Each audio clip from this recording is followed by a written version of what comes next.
agnostics, long-haired weirdos, short-haired weirdos, vandals, hooligans. The government, hug the government, love the government, hug the government, love the government, hug the Welcome to The Politics Guys, a place for bipartisan, rational, and civil debate on American politics and policy. I'm Michael Baranowski, a professor of political science at Northern Kentucky University. I'm joined today by Cleveland area attorney and Republican factotum, Jay Carson. Hey, Jay. Good morning, Mike. How you doing this morning? I'm all right. I'm okay. That's good. I am glad to hear it. I'm hanging in there myself. There's a phrase, you probably heard it. Everyone else has probably heard it, like last on this, but the Corona coaster. That's kind of how I feel, like sort of riding the Corona coaster with the ups and the downs, and I just want to get off. But anyway, I wanted to mention before we started that if you're an extremely observant listener, you might have noticed that a while back I changed our opening to the show just slightly. I used to call myself a political scientist at Northern Kentucky University, which I still am. But not too long ago, I changed that to professor of political science. And I did that because I actually, not too long ago, got promoted to full professor. And the reason I mention that is because this podcast and all of you are a big reason for that. That was one of the sort of major things I argued for as why I was worthy of a promotion, the sort of work that Jay and I and, all of our other co-hosts were doing. I sort of over the last 4 or 5, guys, it's been about 5 years, hasn't it, Jay? It's hard to imagine. Yeah, it's been, yeah. Well, I mean, longer. And over that period of time, I just basically decided that I was going to stop doing sort of, for the most part, traditional academic research where you write, articles that are very hyper specialized and maybe a few dozen people read them or a few hundred if you're lucky, but they don't really read them. They just use them to kind of cite them in their articles and that sort of thing. And I just felt like, that just didn't seem like a good use of my time. And so Jay and I started the show and it kind of grew to the point where it is. And I really feel like it had much more of an impact than anything I could do in sort of traditional academia. And I made that case to my university, and they've responded favorably. And so they bought it. Yeah, and I'm grateful to them, and most especially, I am grateful to all of you who obviously make this possible. Because if it was just Jay and me, we wouldn't be doing this, I don't think, for sure. But so thank you very much. Also, I want to thank our new Patreon supporter this week, Tony, as well as Stephen, who's been a supporter, and he recently increased his monthly support for the show. So thank you very much for that. And finally, I wanted to thank Ben. Ben reached out to me, sent me an email saying, I'm a 15-year-old student from Toronto, Ontario, and I've been listening to the podcast for a while now. I've always wanted to sign up for bonus content, but I felt bad doing so without joining the Patreon community. I was hoping to borrow money from my parents, but they did not see this as a worthy cause. For the time being, until I get a job, I was hoping I could have access to the bonus content and can join the Patreon community in the near future. And, I responded to Ben, well, I'm happy to do that. And again, I'm saying this because I'm happy to set anyone who, for whatever reason, their parents are misguided and don't think it's a worthy cause. Won't let you blow money on American podcasts. But whatever it is, I am so happy. And I got to say, Jay, I'm especially happy when younger listeners of folks in high school and so forth. And I feel like that's, I especially want to help those folks out, but really anyone. So just send me an email, mike@politicsguys.com. I'll set you up with, that midweek show that's for supporters only. But again, also for people who want it, but just can't afford to become supporters, more than happy to do that. So there you go. And before we get started in earnest today, we wanted to mention that, just this morning we learned of the death of John Lewis, who represented Georgia's 5th Congressional District for over 30 years, but far more, I would say, significantly, not that was insignificant, but was one of the key figures in the civil rights movement. One of my personal heroes was late Republican Senator John McCain, who himself knew a thing about, personal sacrifice, courage, and service. He said of Lewis, I've seen courage in action on many occasions, but I can't say I've seen anyone possess more of it and use it for any better purpose and to any greater effect than John Lewis. And I couldn't agree more. He was a great man, and he will be missed. Jay? Yeah, and I would add to that. Uh, Actually, you know who had a lot of nice things to say about him was Mitch McConnell. You might be surprised by that, but um, there's something to be said for the when we talk about a lot of these issues, race and civil rights and so forth, that so many people today don't really appreciate, and I count myself among those people. It's hard to appreciate, to understand what these civil rights pioneers went through. When John Lewis went out and marched, it was not just a matter of I'm holding a sign and maybe I'll get yelled at, or it's just kind of a fun walk arrested in over the park. 40 times. It was literally risking your life, Yep. risking imprisonment, getting beaten, jailed, and all those things happened to him. This was a man who truly walked the walk. And there's plenty of things I could say I disagree with him on policy things and things he did later in life, but there's no doubt that type of courage and sort of moral vision that he had is something that we ought to celebrate in America. Absolutely. And Jay, I know we have a lot of things we want to talk about, but just briefly, there was in fact a reversal from the Trump administration related to a story we talked about last week, right? Well, yeah, that was going to be the leadoff was Trump rescinds student visa order following Politics Guys broadcast. That's how I characterize it. Absolutely. Yeah, no question. That and yes, I mean we discussed this last week. The order that were required to maintain a student visa, you had to be attending classes in person. And Mike, both you and I agreed that the rule was sort of silly and misguided.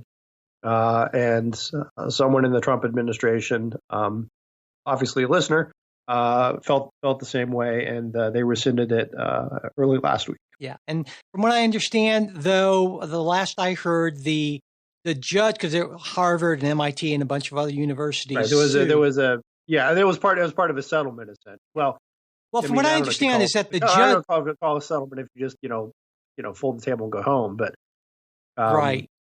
Yeah, it's one of these, and this happens frequently. Is you show up in court and the judge says, "Well, what if we sit you guys down for a couple minutes and maybe you guys can talk through this and see if you can find a solution."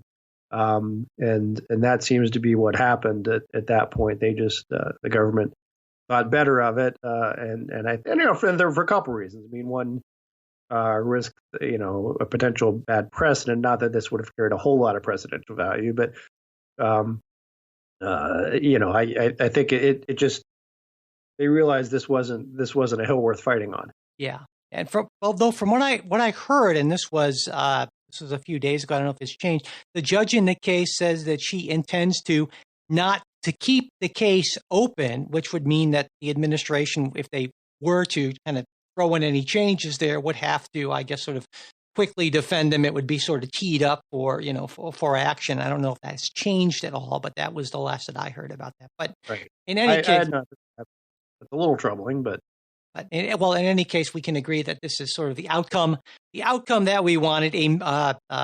A misstep, a big misstep by the Trump administration that was corrected, and so that's it would have been better had it not happened in the first place. But if it were to happen, it's good that it got fixed. So there we go. So let's move on, Jay, right to our kind of first. So our first story this week, of many, this is just sort of a smorgasbord of things we've got going this week. But the first thing we're going to talk about is masks. Who's for them, who's against them, who's wearing them, who's not. This sort of came to a head in Georgia, where Republican Governor Brian Kemp issued an order that would essentially override any city mask mandates or other coronavirus orders. Also, he filed suit against Atlanta Mayor Keisha Lance Bottoms over that city's a couple things. One, over a mask mandate. Two, over issues relating to the number of people who could gather. The governor's emergency order had recommended but not required masks, and had also limited gatherings to 50 people or more. The Atlanta mayor's order took it down to 10. So the governor had filed suit. Now, Mike, I'd be interested in your thoughts on this, because I have a couple that didn't really, I don't know, make the press so much. But your thoughts on Governor Kemp's taking action, both in the court and also by additional executive order on masks and other corona issues.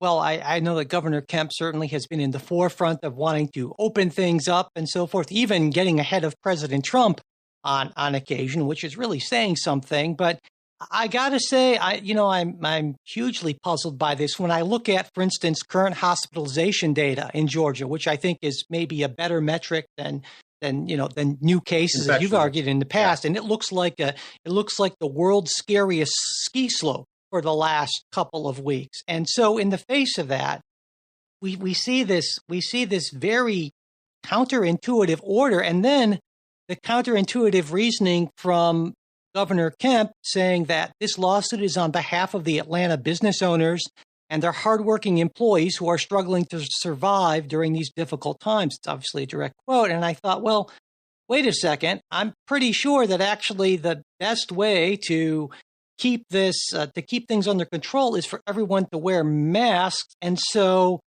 that would seem to be exactly the opposite of what one would be arguing. So from a legal standpoint, I think it seems to me he does have, in fact, the authority to do what he's doing, and he should, I believe, win the lawsuit. But from a public policy standpoint, I am just completely bumfuzzled as to what in the world Governor Kemp is thinking here. Okay, well, I think you got both those questions right, Mike. Thank you. That's 2 points.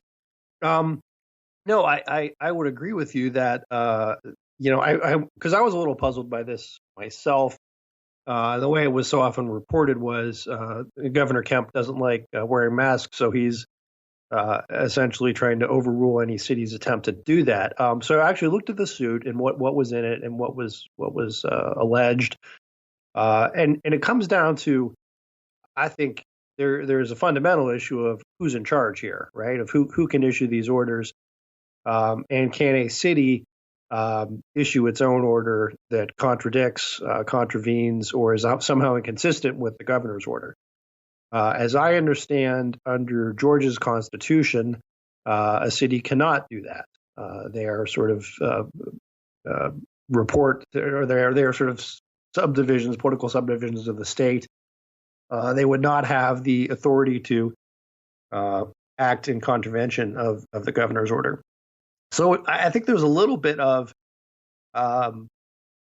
he sort of had to file the suit, sort of protect the office, protect the principle of it. There's also in the suit, it makes mention of Mayor Bottoms saying that Atlanta was going to be moving to a level 1 emergency, which is more than just wearing masks, would be business shutdowns and so forth. And I think the governor was seeking to head off any cities that would try to impose their own shutdown or stay-at-home order or whatever you want to call it.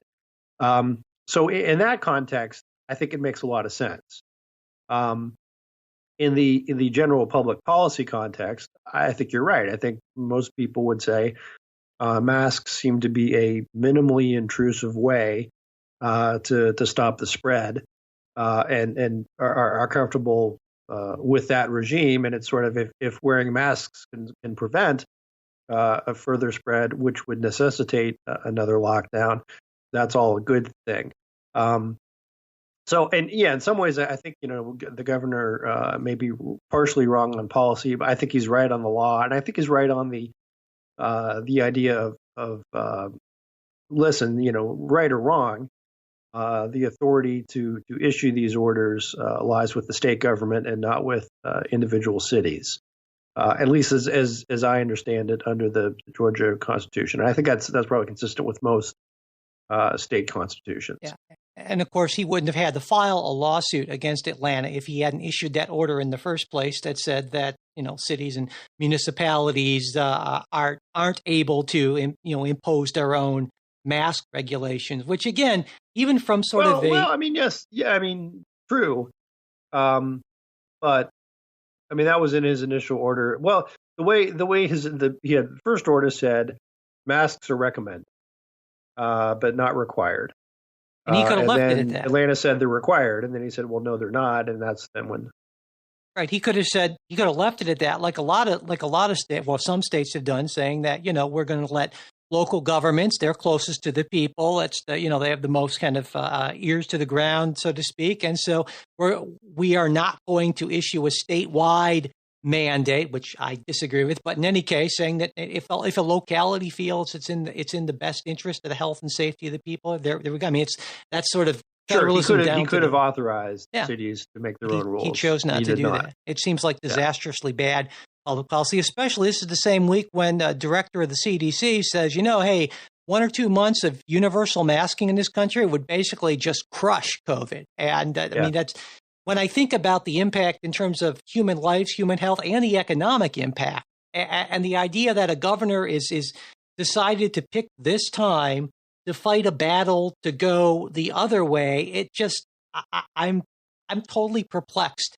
And I have not seen any sort of a rationalization or explanation, aside from the one that I read out, that again makes no sense to me at all. And so if you're concerned about the long-term health of businesses, so that just... Oh, no, I completely see the sense of it in that, look, if the city of Atlanta can say, well, I'm not going to say what they could say to the state on masks, forget you, Governor, we're going to do our own,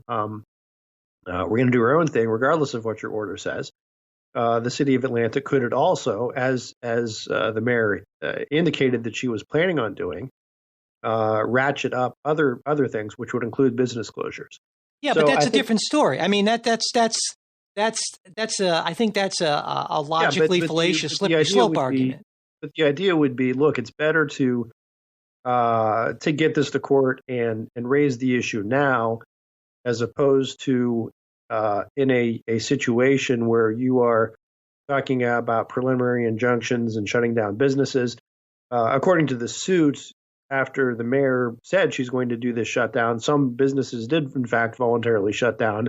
Voluntarily, but believing that they were required to or would soon be required to. And that's, I think, the harm he was seeking to stop is if you have a state that not saying little, Atlanta's certainly not little, but every municipality is going to set its own rules and start shutting down businesses. That could be very consequential. Well, and I know economic health of the state, and it could override the policy of rightful policy of the governor. Look, if you're the governor of Georgia and the city of Atlanta says we're shutting down, that is a.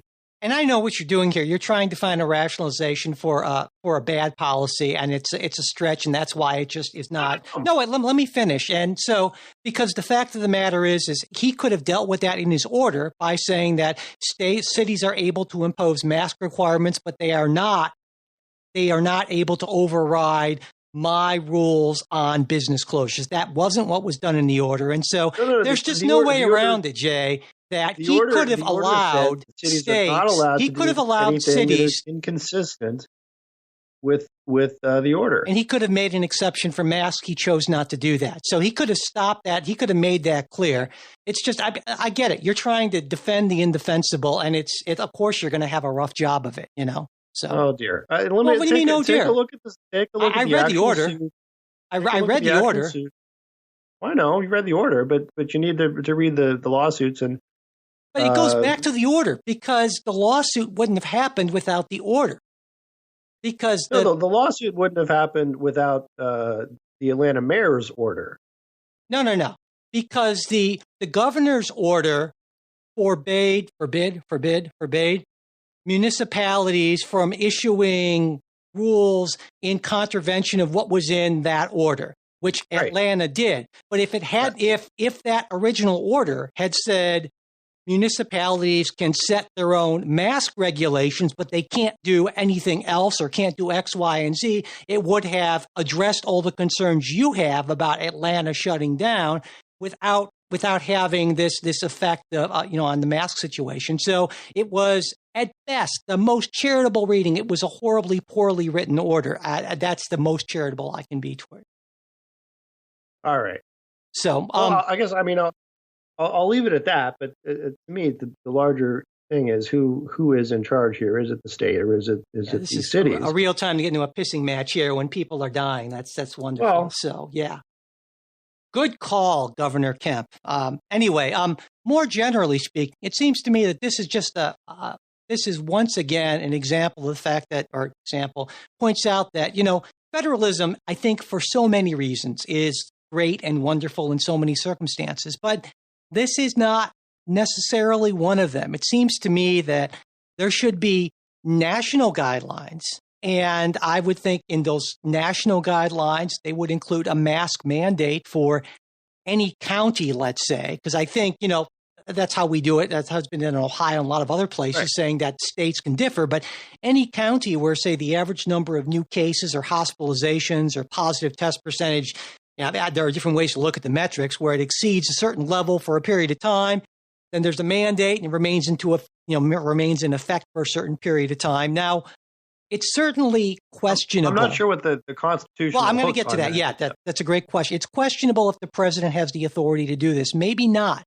But adherence to something like this could be tied to receiving future COVID funds, which I think would be a better, putting things on a firmer legal ground there. And correct. In addition to that, I think that, certainly the administration should more fully invoke the Defense Production Act, because it's unacceptable to me, and I think to a lot of people, that states are still scrambling and bidding against each other for supplies. And in addition, there's no national testing and contract tracing plan, just kind of hodgepodge of state plans. And so what I see from all this and what's been going on in the last month or so is that the federal government largely wasted February, when we really had a chance to put together a coordinated national response before COVID just really smacked us in the face.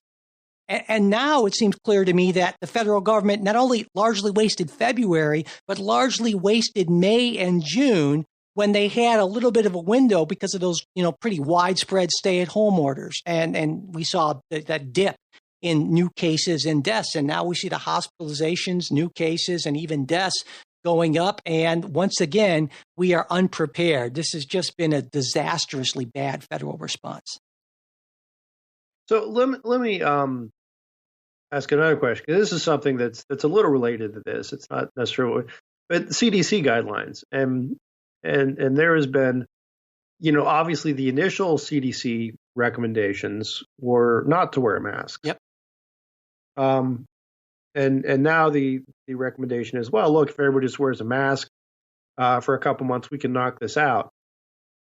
Would not it have been better if the CDC had been essentially leveled with people that, yes, wearing a mask is a good protection? As I understand it, the rationale was they didn't want to put out that message because they feared too many people would snatch up the N95 masks that were needed for first responders.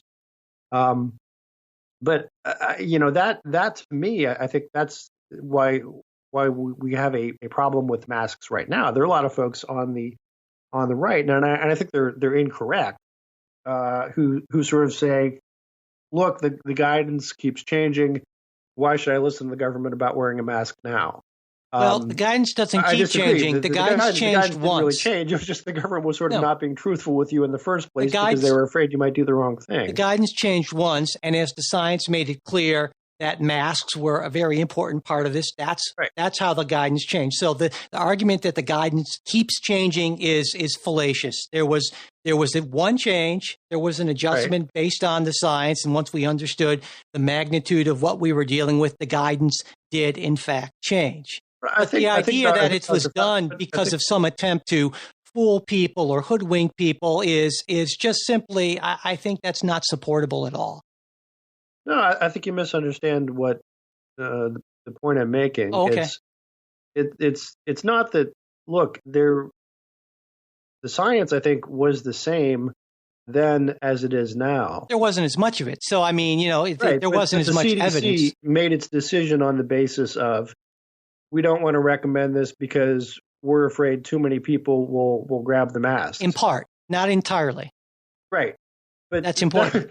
You understand the massive credibility problem that creates for any government organization. If it were entirely, but let's also just keep lying a little bit. I mean, well, it's odd that this credibility problem is almost all on the right and not on the left. Given that this is Donald Trump's CDC, which he seems to be half at war with sometimes. I don't know, but when you take a look at, there was a Gallup poll that was released early this week, and it found that 2% of Democrats self-identified Democrats say they rarely or never wear masks, compared with 36% of Republicans, with 27% of Republicans in the never category. And to me, a big part of that is presidential leadership.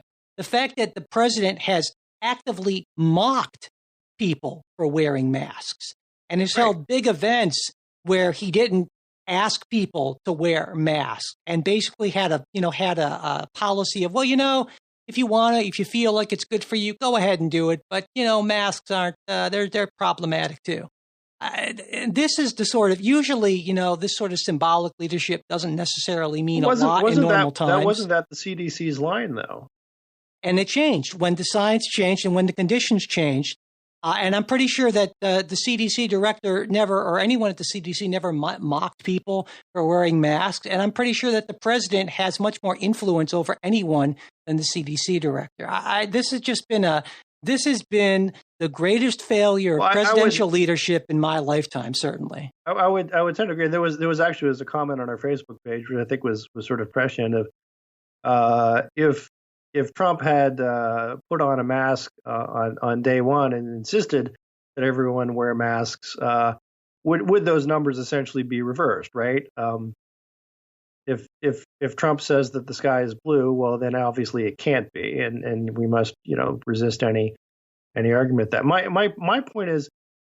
Well, let's stick with that point before you go back to that, because I think that's number one. Of course, we can't know. But I think that generally speaking, liberals are a lot more likely to respond to what they see as scientific evidence and government experts and things like that. There's been a lot of survey data that suggests that, and they're a lot less skeptical of experts and, these highly super educated, bunch of initials after their name people. So I don't think that would be the case at all. I think most of the available evidence we have says that no. In fact, what would have happened if President Trump had been on the mask train from the beginning, is that a lot more people from both parties would have worn masks, and we'd have saved a bunch of lives, and the economy would be in better shape. I think you're probably right. Had he worn the mask, I still think. I'm going to go back and try to find some articles from early March, mid March, when this was happening, when the CDC was saying, no, please don't wear a mask. I'm not disagreeing with you on that. To be clear, again, my problem, and this is what frustrates so many conservatives, is the idea you said, well, the science changed. Well. No, actually, the science didn't change. Science was always the same. I disagree with you on that. So it's not. When Galileo said the Earth goes around the sun, the science didn't change. It had always been that way. Sure, the state of our knowledge changed. That's fine. But when we talk about the science, maybe we just need to get clear on terms. When I talk about the science, what I mean is that the level of our scientific knowledge. Now, certainly the state of the world, the physical world, and how it works did not change. So when I say the science changed, what I mean is that our understanding of how these physical, biological processes work. Sure. And that did change. My point is the CDC understood that. Partially. No. Okay. No. And I think this is important, Jay, because which part didn't they understand? No, I think we're arguing. They understood that masks work, or or I not? don't think it's a binary. And I think you're trying to make it a binary. Maybe I'm wrong. But what I'm saying is that my recollection, and I could be wrong, and maybe this will be worth looking back at earlier stuff, is that there were essentially two reasons for the initial mask, don't go run out and buy a mask guidance. And one of those was exactly what you stated. There was a concern that first responders and hospitals and so forth, there weren't enough masks for those folks. And that was explicitly stated as part of the reasoning for that. But second, Right. But there was a second reason. The second reason was that at the time, based on what was known about the coronavirus, it was thought that wouldn't necessarily be nearly as important or as effective as it turned out to be. And that's where I'm saying our understanding of the mechanisms of the spread of this changed over time. And when it did change, then the guidance changed. And that's the part of it that I think that maybe you're minimizing. Well, I guess, and I'll just leave it with this. But to put it at its simplest, my understanding is the CDC understood then that, hey, mask wearing would, the benefits. There were benefits, right? And those, but there was not there was no real reason not to, other than to prevent what they feared would be a run on the N95 supply. So that to me is what's really troubling is, hey, they knew something that would have a benefit to the health of the public, whether it's a tremendous benefit, which we believe it now to be, or merely a marginal benefit, which they thought it was then. But we always make they discouraged them from doing that. But we always make these decisions. Speaks to government credibility, and I'm not making the argument of someone's lying or not lying, or who's wrong. I'm trying to explain this is why there's a credibility gap, and why a lot of conservatives don't trust experts. And it's not even just that the experts might be wrong. It's that in this case, there seems to have been a political decision made by the experts, by the bureaucracy, and it was couched in terms of this is the science, not to wear masks. It was. I mean, you call it political. I'm not sure what that means when you call it political, in the sense that it helps Democrats, hurts Republicans. No, what do you mean by political that? In the sense that it was not a medical decision. It was in part a medical decision. It was about weighing the costs and benefits of certain actions that could or could not be taken. Just like we made the medical, you call it a medical or political decision about whether or not there should be stay-at-home orders, and you weigh the costs and the benefits based on what we know about transmission rates and spread and that sort of thing. And so these decisions are made, all the time. Certainly the CDC knew right away that everyone knew right away that if you would put yourself in a hazmat suit, your chances of getting COVID were essentially zero, but the cost of that were considered too high. That wearing a mask then would reduce the possibility of spread of COVID. But they thought it was a lot less than what it turned out to be. In other words, and so in reweighing that cost and benefit analysis as conditions changed, the guidance changed. But more to the point, what was the cost? What was the cost, though? That's my question. It seems to me it's all benefit, maybe a bit of a smaller benefit. But what was the cost? Well, there's certainly the supply chain cost. There's the convenience cost. There's the cost of not having enough of these things for people who need them more. All these things need to be weighed. But again, we're talking different things. The concern was the N95s, the high grade stuff for healthcare workers. Versus the just regular old cloth mask type thing that everybody's wearing now. I disagree with you on the facts. I think you're misremembering it in a way that focuses on the CDC trying to pull one over on the American public, and I just don't think that was the case. I'll go back and see what I can find. Let's put that aside, because we're just talking in circles at this point. I mean, we're not getting anywhere. But the larger point, I think, is that at this point in time, and for a while now, essentially every leading Republican figure has said, mask up, except for one. And that's That's the president of the United States.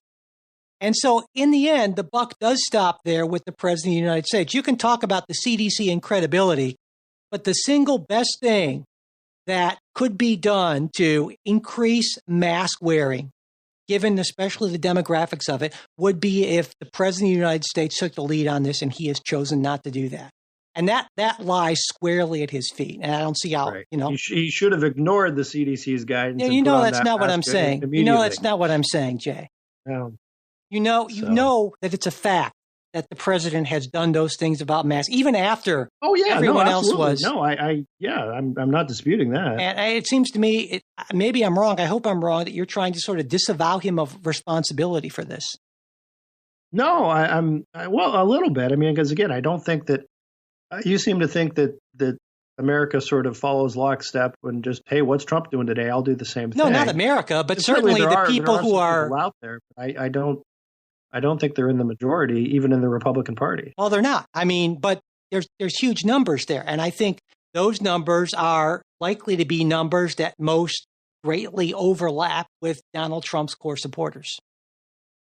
Oh no, I think you're probably right there. Yeah. But so, as I said, I know we need to move on, but as I said, I feel that this is by far the greatest failure of presidential leadership in my lifetime, certainly.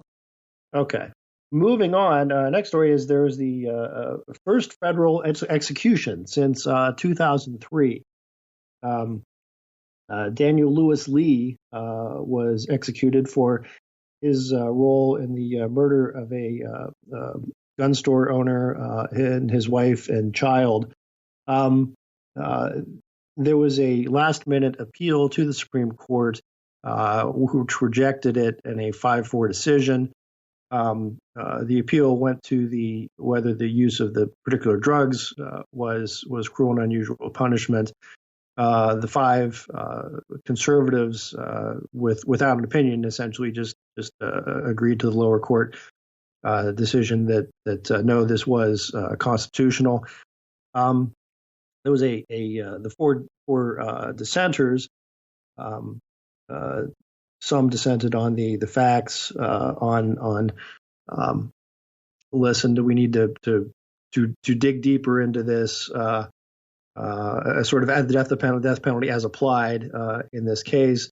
Others were, 2 dissenters were more outspoken in terms of whether the death penalty at all is remain constitutional. And in that backdrop, should note that there are 32 states right now that have abolished the death penalty.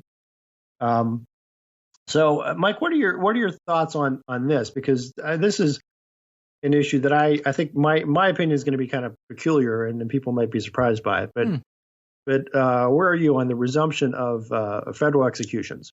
Well, I think it seems to me in the dissenters there were like you said, these sort of 2 different positions. The one being that, well, maybe if this method may be unconstitutional, violate the 8th Amendment, and that was the one kind of that Justice Sotomayor focused on. Then there was Justice Breyer, who kind of went a little further in his dissent, saying that, well, maybe it's the death penalty itself that is unconstitutional. And I disagree with the Breyer position. It seems to me that it's hard to argue, at least going from a sort of constitutional interpretation method that I use, that the death penalty in and of itself violates the Constitution. However, I do think it is reasonable to raise the question, and certainly it is open to question whether or not certain methods of execution are unconstitutional under the 8th Amendment. And I think we can certainly agree that certain methods would be, like if we draw and quarter somebody or something like that would be a violation. That's out. That's an easy case. But for something like this, that's a tougher decision. And in the unsigned majority opinion, they basically just said, well, states and the federal government have been trying to make it as painless as possible, and we're just kind of going to assume that they're doing the best that they can, so therefore it doesn't violate it. But I think you can make an argument, and this is the argument that I would make. So I would have actually granted the stay, especially since, as Justice Sotomayor pointed out, that this is about the most irreparable harm that you can imagine, right? Because it's not, you That's can't right. undo this. So, I mean, the guy's was on death row for 20 years. So what's, a few more months. But anyway, I think you can make the argument that if we know for a fact that a method of execution that is quicker, more certain, and less painful exists, and a state or the government chooses to not use that and use something else, then that raises, I think, a valid constitutional question. And we know that there is such a method. It's the firing squad. There have been studies done on this, and it's clear that a firing squad it can be, certainly quicker, more painless, more sure than lethal injection. And it seems to me that the problem we have is that, well, it doesn't look good. But to me, the point isn't making us feel better about taking somebody's life. Oh, it's just he just slipped away, like when we put down Scruffy or something like that. No, it's to make the execution as non-cruel as possible for the person being executed. And if we don't like what that looks like, then maybe we need to think about whether we want to have a death penalty at all. So that's my view on it. And, certainly there are still states that have the firing squad option for them, I believe, Mississippi, Oklahoma, Utah, maybe 3 of them. So I think that maybe is how I would kind of come down on it. In fact, there have been some death row prisoners who've requested firing squads, I think, for kind of along those lines, not trusting lethal injection to be painless and non-cruel. So that's my take on it, Jay. Wow. All right. So there we are. Mike says, bring back the firing squads. Let me be clear, though. I would be for. I just because I think it's the death penalty is constitutionally okay. Right. I am absolutely in favor of statutes that abolish the death penalty. Right. No. You understand I'm being facetious. Yeah, right? Yeah. I just want to make that clear for listeners. I am not pro death penalty for a lot of reasons. That's a different argument. But as we've talked about a lot, Jay, there's the constitutionality of something, and then there's the wisdom of it as a policy, and they can be very different. Yeah, things. And that's why I think, look, it's important to note that there are 32 states that have abolished the death penalty, and if you're going to abolish the death penalty, well, then that's the way to do it, right? They've done it legislatively or by, I suppose some of them may have been by constitutional amendment. However, they went through their own democratic process to do it. It was not simply a court order saying that it's unconstitutional. Right. And I'd also agree with you. I don't think, even if you're not an originalist, I think it's tough to square any sort of idea that the death penalty in and of itself is unconstitutional when it was practiced frequently. And that point is important, Jay. Yeah, that if you are an originalist, because what non-originalists, and you and I mostly, we have differences, but we kind of tend to fall in that camp. But if you're not an originalist, you make the evolving standards of decency sort of argument, saying that, right. we focus on what is cruel and unusual, and we don't look at practices. We look at what society believes, and then you can focus on how many states have abolished it, and therefore our standards of decency change. And so, ergo, it can be considered cruel and unusual, even if it wasn't to the framers. So. Again, the logical flaw in that argument, and I'm not saying you're making that argument, but yeah, the logical flaw in that evolving senses, and then you cite here's these legislatures that did this, seem to say, well, okay, exactly. So if you want to evolve, then the way to do it is legislatively, not simply by right. court deciding with the laws. The other thing, the fact that there haven't been federal executions for so many years. 2003 was the last one before this, yeah. Yeah, so part of that, there's also a function of there aren't that many federal crimes that bring in the death penalty. Most death penalty crimes are state related. So I think that there's part of that function, and also the Justice Department had not been pushing these until more recently, when Barr sort of at the urging of President Trump pushed to reopen, moving on some of these federal executions. The extent my opinion matters at all on this, and this is sort of weird. I'm a bit of a death penalty agnostic in that I can see both sides. On the one hand, in my experience clerking in the federal courts, I ran into a couple death penalty cases, and they exact a significant toll on everyone who has anything to do with them. Right. The judges, the law clerks, the clerks of court, the prison officials, the governors, everyone who is in that.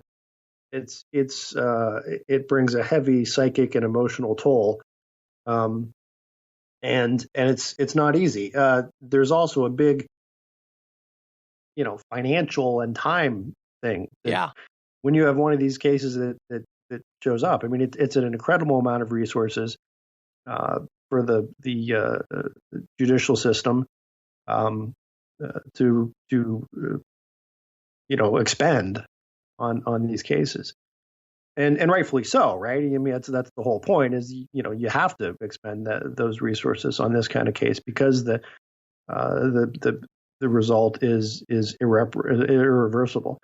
So I am a skeptic in that sense, in that the death penalty in a lot of times looks to me like a big expensive government project that doesn't necessarily give you the bang for your buck, right? If the idea is we want to deter violent crime, and this is a way to do it, I don't necessarily know that always works. I think the research would back you up on that. Yeah, saying that it's not much of a deterrent, which to me, if you want to make a justice, kind of a Old Testament sort of justice argument for it, then it seems to me that one of the objections that was raised to the execution that we didn't really get into was from some of the families saying that, we want to witness this execution. And we're concerned because of COVID that we have some health issues and it would put us in jeopardy.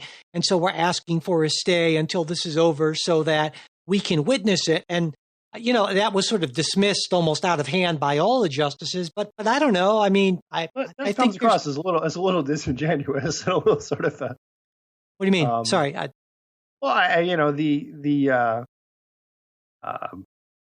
mean, a little disingenuous, little gruesome. I'm not sure if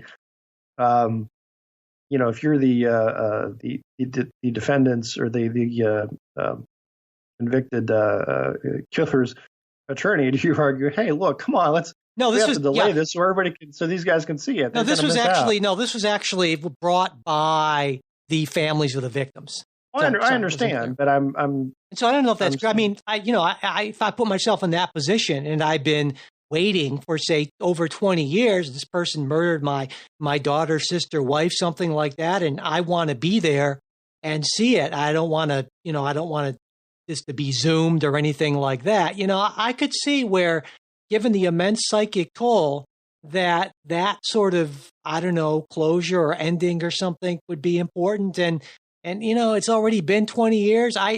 If I were on the court, I might see that as as a reasonable grounds for delaying.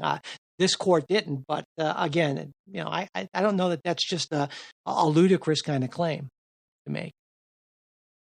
Well, I would look to. I don't know whether the federal statute recognizes. I'm sure they recognize a right to be there to witness, but I'm whether in the policy is that part of the reason we have a death penalty. I'm not sure. But that's an interesting point. But the other hand on a reason for having the death penalty is I look at cases like in Cleveland here, Julian Castro, who was the guy who kept 3 women chained up in his basement for 15 years, and you have some really horrible people who sometimes, if faced with the choice between you can plead and we'll give you life in prison versus the death penalty, will choose to plead. That saves the victims having to relive all this that they went through, putting them on the stand, the publicity that is attendant to them in a trial. And it also saves, again, a whole lot of, state, federal judicial resources, depending on the nature of the case. And I think there's something worthwhile there. that having the death penalty on the table, right? I get that, but the problem is I just think there have been too many instances where we found out after the fact that somebody who was convicted of some sort of heinous crime actually didn't do it. Right. There are these, and so it's, to me, it's the finality of it, that if there is a miscarriage of justice, it's one thing to lose 10, 15, 20 more years of your life, and that's horrific enough. But to take away a person's life, that I just don't think. Again, that's why I agree with those majority of the states who've just taken it off the table. I think the potential harms just outweigh any potential benefits for ending a life. Okay. So I know that. Well, that's kind of a dark note to sort of end on. So maybe before, and of course there are other things I know we really wanted to get to. I did have one other thing we could touch on. We may have time for it. Oh, okay. So, and that was Trump has replaced his campaign manager, Brad Parscale, or Parscale perhaps, who had been his campaign manager, was stepped aside and will now become a senior advisor to the president. In his place will be Bill Stepien, who is a longtime aide of President Trump. And this comes amidst polls showing Biden holding a 8 to 10% lead over the president. And I don't know that we have a whole lot to talk about on this, but you wanted to mention it. This also comes sort of in the wake of some other calls for that the president needed to kind of reboot his campaign. And other shakeups. He had changed folks in his legal team on the campaign a couple weeks ago. So, Mike, what are your thoughts on what this means, if anything? Well, I mean, generally speaking, changing your campaign manager in the middle of things is a sign that you're not happy with how things are going. I don't think he ever recovered from the Tulsa debacle, which, was a huge disappointment to the president. So, but to me, it comes down to, as a political scientist, it comes down to the fundamentals. And we know, regardless of, coronavirus aside, Trump aside, that it's rough for incumbents when there are, a major economic downturn, when there's a major crisis that people feel is not being adequately addressed. And, Donald Trump has run right into both of these things. And certainly you could argue that, the virus itself was not of his making. The response certainly was. And it's, he's in a rough spot electorally. It's the national numbers don't mean anything. But if we take a look at what I think most everyone would agree the key battleground states are, Joe Biden is well over the margin of error ahead in all of those states. And so it's tough for Donald Trump. And there are a lot of people who are frustrated because he keeps on, a lot of people would argue, shooting himself, in his own feet over this. And so, I think he'd like to believe that with a new campaign manager, things are going to turn around. But ultimately, Donald Trump is Donald Trump's campaign manager. His message hasn't changed. His approach hasn't changed. But what has changed is the situation on the ground. And that's just make life really, really tough for him, no matter who technically holds the title of campaign manager. Right. To me, to some extent, this is just a lot of, this is the Trump management style, right? Good point. And Trump's had more. I mean, there's sort of it's more campaign managers than the Cleveland Browns have had quarterbacks or coaches. It's sort of they're sort of the the running meme joke, if you're a Cleveland fan, of like since the return of like quarterbacks' names on the jersey and each one crossed out with another. So yeah, Trump had started again. I've counted Corey Lewandowski, Paul Manafort, Steve Bannon, Kellyanne Conway, and then Brad Parscale, and now Bill Stepien. And I think I'm probably missing a couple people in between who might not have officially had the title campaign manager, but were essentially that person. Titles might change, but it is just a matter of Trump sort of manages through chaos, right? That's just what he does. If you ever watch the show, he fires somebody on every episode, and that's sort of what we've got here. So I tend to agree with you.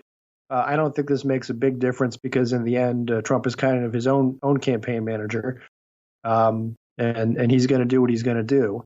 So we'll and no one really knows except Donald Trump. Exactly surprised everyone. Exactly. Yeah. Absolutely. So with that, Mike, what recommendations do you have this week to help us get through all this? Well, I have a recommendation, kind of a not late breaking exactly. It just came to me yesterday evening, actually, Friday evening, is earlier this week on the Facebook page, and I think in the Bipartisan Politics Reddit, I posted a thing about Barry Weiss, the New York Times conservative editorial page person who resigned and wrote this scathing letter about how awful the New York Times has become and so forth. And it was interesting, the responses to that. But there was another resignation this week.